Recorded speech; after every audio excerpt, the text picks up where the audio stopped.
The TV show that we watched today, The Book of Negroes, what is one thing that you learned that you didn't know before watching the show? One thing that I learned was that there were, well, there were African Americans enslaving other African Americans, as well as they were also pretty much what it was called pretty much tattooing them, or pretty much like Branding. marking them, branding them for their because they were slaves.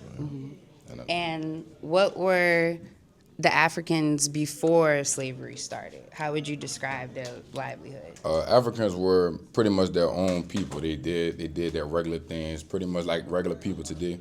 They had their own community, their own pretty much their own way of living before anybody came to mess with them. What does it mean to survive when survival itself is resistance?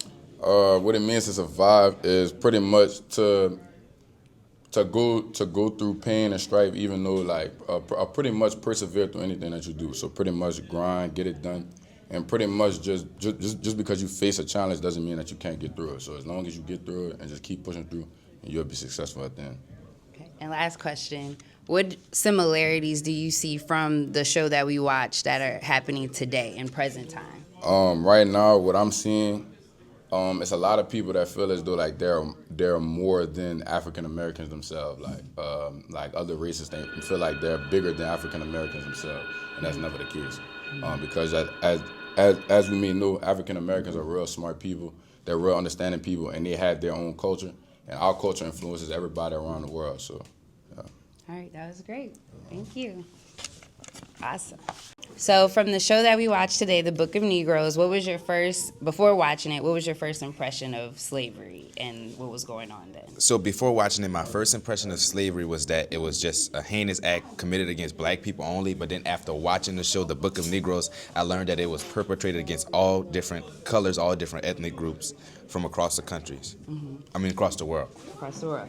And who were black Africans before slavery started? They were tribes, they were tribes, they were groups, they were families, they were communities, they had their own languages, their own cultures, and how they moved around. What does it mean to survive when survival itself is resistance? Ooh, that's a hard one. Well, what does it mean to survive? To me, is to just keep going, even in the face of resistance. When you feel like they keep pushing you down, you just keep getting back up and continuing to fight every day. Great. And we're live from the CRJ on the Go. That's how